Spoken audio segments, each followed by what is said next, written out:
கோயில் இருக்கு, புதுசா கோயில் கட்டுறது ஒரு வகை, ஏற்கனவே பழுதடைஞ்ச கோயிலை நம்ம இது பண்றது ஒரு வகை, இன்னொன்னு வந்து கருவறை அந்த பிரகாரத்தெல்லாம் சுத்தி செய்யறது ஒரு வகை. அந்த அம்மனை எடுத்து வெளியே வச்சு அதுக்கு ஒரு தாலாட்டு போடுவாங்க. நீங்க உங்க ஊர்ல செஞ்சிருப்பீங்கன்னு நினைக்கிறேன். அம்மனை எடுத்து வெளியே வச்சு அதை தூங்க வைப்பாங்க. அதை தூங்க வச்சு அவளுக்கு தாலாட்டெல்லாம் பாடி மறுபடியும் கொண்டு போய் அங்க வச்சு அந்த குடமுழுக்கு என்று செய்யும் போது அவளுக்கு அப்படி ஒரு சக்தி, அந்த சக்தியை உண்டாக்கி அவளை திருப்திப்படுத்துறதுக்காக தான் நம்ம இத்தனை நாள் வந்து தினமும் பூஜை பண்றோம். பூஜை பண்ணி மனசு குளிர்ற மாதிரி அன்னதானம் எல்லாம் கொடுத்து உணவெல்லாம் கொடுத்து அவளை திருப்திப்படுத்துறோம். மக்களுடைய மனசு எப்படி அந்த சாப்பாடு சாப்பிட்டு மனசு நிறையுதோ அது போல அவ தாயோட மனசை நிறைவேற்றதுக்காக தான் நம்ம தொடர்ந்து 48 நாளோ 24 நாளோ நம்ம அந்த பூஜைய பண்றோம். இப்ப எல்லாருக்குமே மாரியம்மனுடைய கதை தெரியும், எல்லாருக்கும் தெரிஞ்சிருக்கும். ஜமதக்கனி முனிவர்னு ஒரு முனிவர் இருக்காரு. இந்த ஜமதக்கனி முனிவருடைய மனைவி வந்து ரேணுகாதேவி. உங்களுக்கு எல்லாருக்கும் தெரிஞ்ச கதையா இருக்கும். இருந்தாலும் இந்த இடத்துல உட்கார்ந்து இந்த அம்மனுடைய வரலாறு கேட்கறதே புண்ணியம். இதை நான் சொல்றது மிகப்பெரிய எனக்கு பாக்கியமா நான் நினைக்கிறேன். இந்த ஜமதக்னி முனிவருடைய மனைவி ரேணுகாதேவி பதிவிரதை. பதிவிரதைன்னா சாதாரணமான பதிவிரதை இல்லைங்க. ஒரு முறை ஊர்லயே பஞ்சம், அந்த பஞ்சத்தை போகிறதுக்கு தண்ணியே இல்லை. அவரு கேட்கிறாரு கணவர், ஜமதக்னி முனிவர் கேட்கும்போது தண்ணி வேணும்னு கேட்கும்போது நேரா கைலாயத்துக்கு போய் சிவபெருமான் கிட்ட இருக்கக்கூடிய அந்த கங்கை நதியவே கொண்டு வந்து கொடுத்தவராம். அவ்வளவு ஒரு பதிவிரதை இந்த ரேணுகாதேவி. அவர் பூஜை பண்ணுவாரு.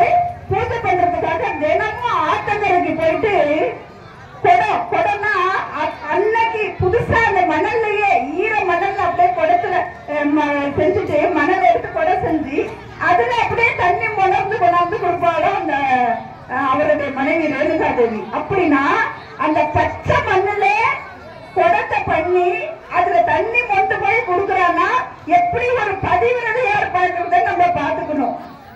சொல்லுவாங்கல்ல, ஒரு பத்தினி வந்து பாத்தீங்கன்னாக்க பச்சை வாழை மட்டை கூட பத்தி எரியுமா, அந்த மாதிரி ஒரு பதிவிரதை. இதே மாதிரி டெய்லி கொண்டு போய் பூஜை நடந்துட்டு இருக்கும்போது ஒரு நாள் வந்து அந்த அம்மா வந்து குடத்தை செஞ்சு எடுத்துட்டு போயிட்டு தண்ணி மொழ்றாங்க.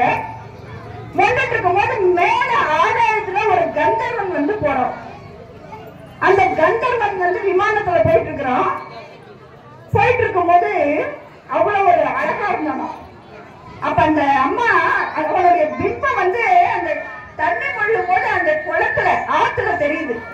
அதை பார்த்துட்டு இப்படி ஒரு அழகன் ஆண்மகன் இருப்பானா அப்படின்னு மனசுலதான் நினைச்சாங்களோ. அடுத்த வினாடியே அந்த குடம் வந்து அப்படியே கரைஞ்சிருச்சு. தண்ணி கொள்ள முடியல. இது என்னடா நம்ம என்ன தப்பு செஞ்சோம், இப்படி ஒரு ஆண்மகன் இவ்வளவு ஒரு அழகான ஆண்மகன் இருக்கானா அப்படின்னு சொல்லிட்டு நம்ம நினைச்சோமே, வேற என்ன நினைச்சோம் அப்படின்னு சொல்லிட்டு சொன்னதுக்கே அவனுடைய பதிவிரதை தன்மை போயிடுச்சுன்னு சொல்லிட்டு அந்த கொடை கரைஞ்சிருச்சோம். ஆனா நாம தப்பா நினைச்சு போனோம். இப்ப எவ்வளவு சினிமா நடிக்கிறத பார்த்து நல்லா இருக்கிறோம் சொல்றோமா இல்லையா? ஆமாவா இல்லையா? அது போல. ஆனா அந்த மனதால் உள்ளத்தால் உள்ளலும் தீதே பிறன் பொருளை கள்ளத்தால் கழுவோம் என சொல்லிருக்கலாம். ஒண்ணு இல்ல, ஒருத்தருடைய பொருளை திருடணும் அதுக்கு கூட அவசியம் இல்ல, திருடணும் நினைச்சாவே தப்பா அப்படின்னு சொல்லிட்டு நம்ம திருவள்ளுவரே சொல்லியிருக்கிறாரு. அந்த அம்மாவுடைய குடம் தண்ணி எடுக்க முடியல. அடுத்தது என்ன பண்றாங்க, மறுபடியும் இன்னொரு கடை செய்யறாங்க. குடமே வரல, பானை செய்ய முடியல. மறுபடியும் கொஞ்சம் செய்யறாங்க. முடியலன்னா அப்படியே உட்காந்துறாங்க அந்த அம்மா. அங்கே அந்த ஜமதக்னி நினைக்கிறாரு, என்ன இவ்வளவு நேரம் ஆகி மனைவி வரலையே அப்படின்னு சொல்லிட்டு நினைச்சிட்டு இருக்கும்போது அவர் பெரிய முனிவர் இல்லையா, மனசுல நினைச்ச உடனே அங்க என்ன நடக்குதுன்றது அவருக்கு அப்படியே படம் மாதிரி கண்ணு முன்னாடி தெரியுது. பயங்கர கோபம் கொண்டு என்ன பண்றாரு, தன்னுடைய மகன்கள் 4 மகன்கள், அவருக்கு 4 மகன்களையும் கூட்டு உங்களுடைய தாய் வந்து பதிவிரத்தன்மை இழந்துட்டா, அவளுடைய தலையை போய் வெட்டுங்கன்னு சொல்லிட்டு கொல்லுங்கன்னு சொல்லிட்டு சொல்றாரு. 3 பசங்களும் மறுத்துடுறாங்க. ஏன் பெரியவங்க சொல்லுவாங்கல்ல, தாயின் சிறந்த கோயிலும் இல்லை, தந்தை சொல் மிக்க மந்திரம் இல்லை. இல்ல, என்னுடைய தாய் மாதிரி ஒரு தாய் தான் முக்கியம் உலகத்துல, அவளை போய் நான் எப்படி கொள்ளுவேன்னு 3 பேரும் சொல்றாங்க. ஆனா அடுத்த பழமொழியான தந்தை சொல் மிக்க மந்திரம் இல்லை அப்படிங்கறத மனசுல எடுத்துக்கிட்டு பரசுராமன் 4வது மகன் தான் பரசுராமன். பரசுராமன் ஏன் அவருக்கு பேர் வந்துச்சுன்னா, பரசு என்பது ஒரு ஆயுதம்.